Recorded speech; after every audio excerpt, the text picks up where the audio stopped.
All right, let's get to what matters. Travel nursing. Travel nursing. Yes.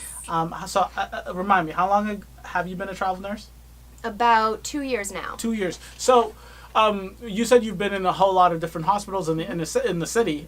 Do you? How long are how long's the average length of stay when you do go to these cities or to the hospitals? And how? The thing everyone scares me about is the orientation when you do go to these hospitals. Yeah. So let's touch a little bit on those two. Sure. So I would take 13-week contracts in different facilities. So it's just about 3 months. Okay. I would go in. The orientation process, it's very quick. It's minimal. And it's because they expect you to hit the ground running. You need to have enough experience going into travel nursing so that you are confident in your skills, and the only thing that you would need to learn is where's the bathroom and where's the clean utility closet. So if you feel confident in your nursing skills and your critical thinking and assessment, then you're going to be fine within travel nursing. But you get a hospital orientation, which is maybe 1 or 2 days, and then you get 1 or 2 shifts on the floor, and then you're done. Okay, no, see, because that, like, the thing is, it makes sense, right? It makes sense. I've been at the hospital that I'm working at now for a few months, and they've talked about travel nurses that has come by, but the only time hospitals ask for a travel nurse is when they're in need of. Yep.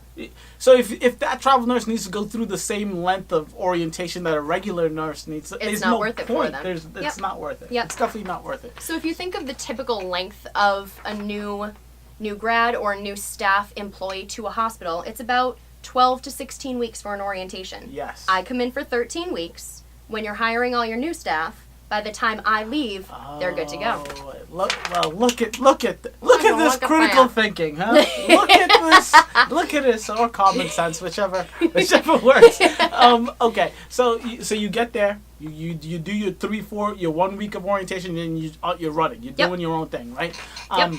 So is that something that bothers you? Do you feel comfortable? How nervous? Because I'm so scared all the time, right, at work. But for you to be in a different place every 13 weeks, every 15 weeks, whatever your length of time is, the new people, new place, new everything, how much of that are you comfortable with now, or is it still like super scary?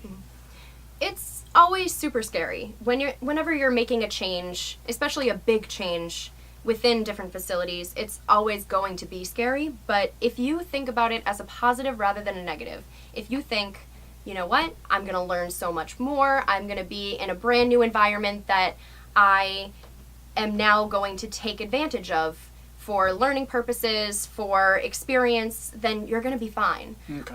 I tend to be, I don't know if you've noticed, but I tend to be very outgoing. So I don't have a problem asking questions, Yes. and you need to be comfortable with asking questions. You might have the patient care aspect down, but you're going to need the help of your coworkers that you are working with every shift.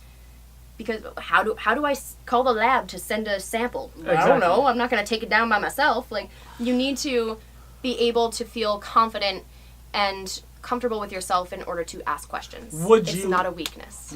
So out of all the hospitals, you don't have to say a name, but would you pick a single hospital to work at full time, or do you just love traveling so much? That's the question. That is the question. I love travel nursing because I get to experience new things, new specialties, new people, Yes. and new facilities. But the reason I got into it was because while I was in grad school, I wanted to see all of the different healthcare systems, see how they work, see which one I would want to work full-time staff at. Yes. So right now, I'm getting my foot in the door. Every single travel position that I've had, I've been offered a job for staff. Congrats. Thank you. But I want to make sure that it's the right decision for me. I don't want to hastily jump into something because, I got an offer.